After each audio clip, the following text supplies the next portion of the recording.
السلام علیکم ناظرین، ماہنور ڈرامے کی آنے والی قسط میں کہانی ایک نئے اور خطرناک موڑ پر پہنچنے والی ہے۔ ماہنور ابھی اپنی والدہ کے غم سے بھی باہر نہیں نکلی کہ ماموں اور مومانی نے اس کی زندگی پر مکمل قبضہ جمانے کی تیاری شروع کر دی ہے۔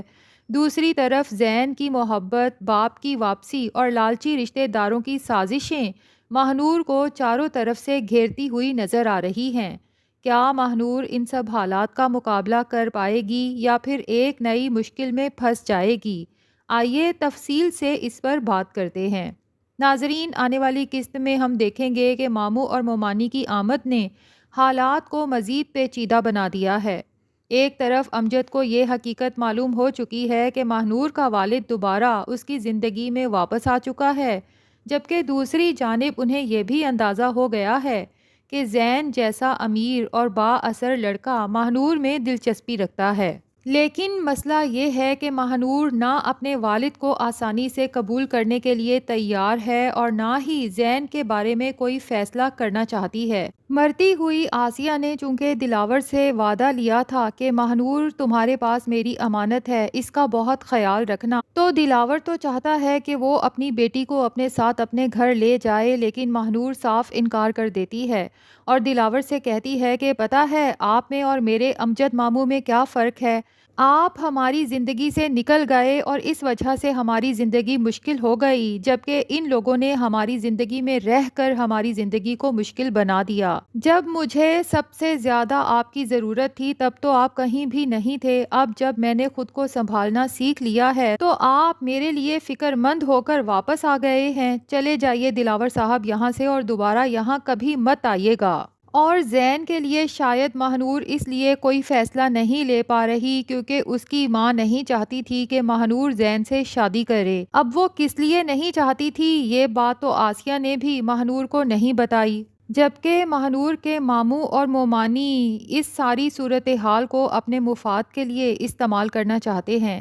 ایک موقع پر مومانی سوئی ہوئی ماہنور کو دیکھ کر لالچ بھرے انداز میں اپنے شوہر سے کہتی ہے کہ یہ لڑکی تو ہمارے لیے کسی لاٹری سے کم نہیں، جس پر امجد فوراً جواب دیتا ہے کہ تم بالکل ٹھیک کہہ رہی ہو، قسمت نے ہمارے ہاتھ سونے کی چڑیا لگا دی ہے۔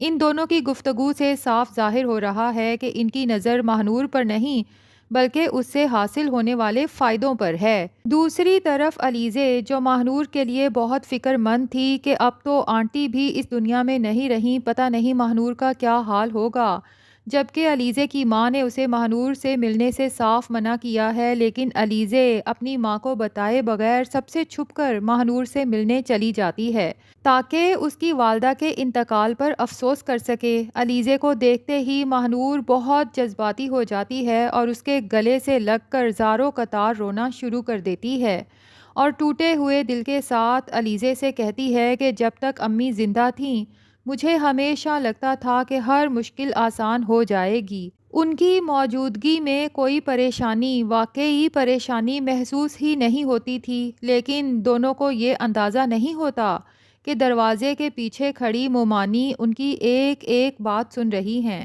در حقیقت مومانی ہر وقت نظر رکھے ہوئے ہیں کہ کون ماہنور سے ملنے آتا ہے، کون کیا بات کرتا ہے اور کس کا اس کی زندگی میں کیا کردار ہے۔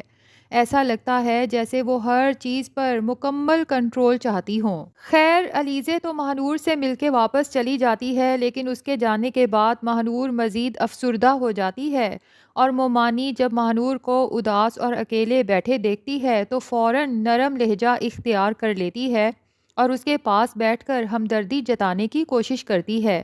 وہ بڑے پیار سے پوچھتی ہے کہ میری بچی اتنی پریشان کیوں ہے، لیکن ماہنور اس بار ان کی باتوں میں آنے والی نہیں۔ وہ ان کی تمام ڈرامے بازی سمجھ چکی ہے، اسی لیے غصے سے جواب دیتی ہے کہ میری پریشانی کی سب سے بڑی وجہ آپ لوگ ہی ہیں، بہتر ہوگا کہ آپ لوگ یہاں سے جتنا جلدی ہو سکے چلے جائیں۔ یہ سن کر مومانی فوراً اپنا پرانا ہتھیار یعنی جذباتی ڈرامہ شروع کر دیتی ہے۔ وہ کہتی ہے کہ دنیا بہت بے رحم ہے میری بچی، اور ہمارا خون ابھی تک اتنا سفید نہیں ہوا کہ ہم تمہیں یوں اکیلے چھوڑ کر چلے جائیں۔ پھر وہ ایک نئی چال چلتی ہے۔ وہ ماہنور سے کہتی ہے کہ اگر تم زین کو پسند کرتی ہو تو فکر مت کرو، ہم خود تمہاری شادی زین سے کروائیں گے۔ بظاہر تو یہ ایک ہمدردانہ بات لگتی ہے، لیکن حقیقت میں ان کا مقصد کچھ اور ہی ہے۔ شاید وہ ماہنور کے دل کی بات کسی طرح سے اگلوانا چاہتی ہیں کہ کیا واقع ہی ماہنور زین میں دلچسپی رکھتی ہے۔ اگر ایسا نہیں ہے تو پھر سیٹھ اکرم تو ایک موٹی اسامی ہے۔ ماہنور کو کسی طرح سے سیٹھ اکرم کے ہاتھ بیچ کر اس سے اچھا خاصا پیسہ کمایا جا سکتا ہے، ورنہ دوسری صورت میں دلاور کو بھی کسی طرح سے اپنی باتوں میں لے کر یہ شو کرایا جا سکتا ہے کہ ہم ماہنور کو فی الحال اپنے ساتھ اپنے شہر لے جا رہے ہیں، اور اگر تم باپ بن کے اس کی کفالت کرنا چاہتے ہو تو اس کا جو بھی حصہ بنتا ہے اس کے حوالے کر دو، تاکہ ہم واپس جا کے کسی بہتر جگہ پہ اس کا رشتہ کر سکیں۔ ماموں اور مومانی تو ہر طرف سے ماہنور کے ذریعے پیسہ کمانے کے طریقے سوچ رہے ہیں۔ بہرحال زین سے شادی والی بات کا سن کے ماہنور اپنی مومانی کی بات پر ناراض ہو جاتی ہے اور صاف الفاظ میں کہتی ہے کہ میں نے آپ لوگوں سے اپنی شادی کروانے کا کوئی مطالبہ نہیں کیا، براہ مہربانی مجھے میرے حال پر چھوڑ دیں اور یہاں سے چلے جائیں۔ دوسری طرف زین بھی شدید ذہنی دباؤ کا شکار دکھائی دیتا ہے۔ ماریا کی باتیں سننے کے بعد وہ کافی پریشان ہو چکا ہے، کیونکہ اسے لگتا تھا کہ مہوش لاکھ بری سہی لیکن کبھی کسی کی جان نہیں لے سکتی۔ زین افراز سے ملتا ہے اور اپنے دل کا حال بیان کرتا ہے، کہتا ہے کہ جب بھی مجھے لگتا ہے کہ اب زندگی میں اس سے زیادہ برا کچھ نہیں ہو سکتا، تب ہی حالات مجھے غلط ثابت کر دیتے ہیں۔ زین کے الفاظ ظاہر کرتے ہیں کہ وہ مسلسل نئے مسائل کا سامنا کر رہا ہے اور اس کی زندگی پہلے سے کہیں زیادہ الجھتی جا رہی ہے۔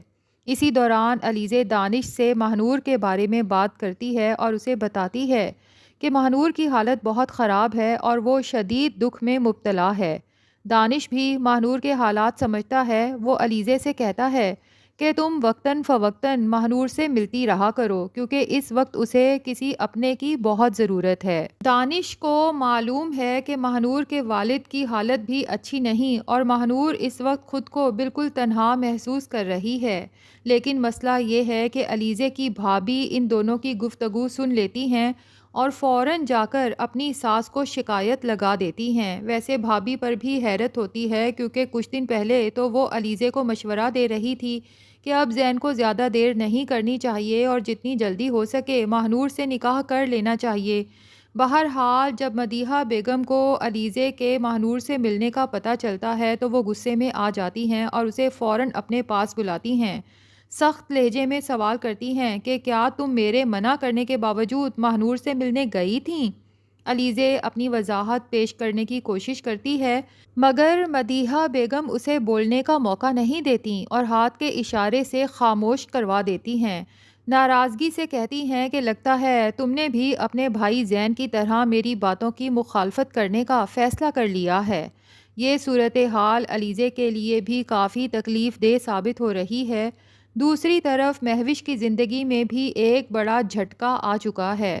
اپنے والد سے سچ جاننے کے بعد اس کے دل میں ان کے لیے شدید نفرت پیدا ہو گئی ہے۔ جب وہ گھر سے نکلنے لگتی ہے تو دلاور صاحب اسے روکنے کی کوشش کرتے ہیں، لیکن مہوش انتہائی سخت لہجے میں جواب دیتی ہے کہ شاید آپ بھول گئے ہیں، میں کل رات ہی آپ سے ہر قسم کا رشتہ ختم کر چکی ہوں۔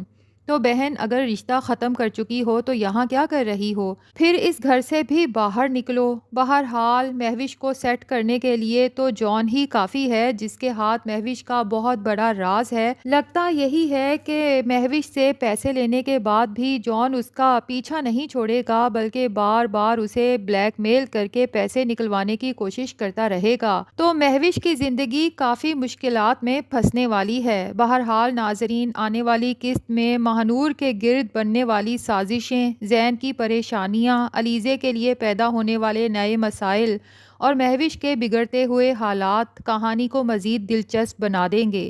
اب دیکھنا یہ ہے کہ ماموں مومانی کا اصل منصوبہ کیا ہے۔ کیا ماہنور ان کے جال میں پھنس جائے گی یا وقت رہتے سب کچھ سمجھ جائے گی؟ اپنی رائے کمنٹس میں ضرور شیئر کیجیے گا۔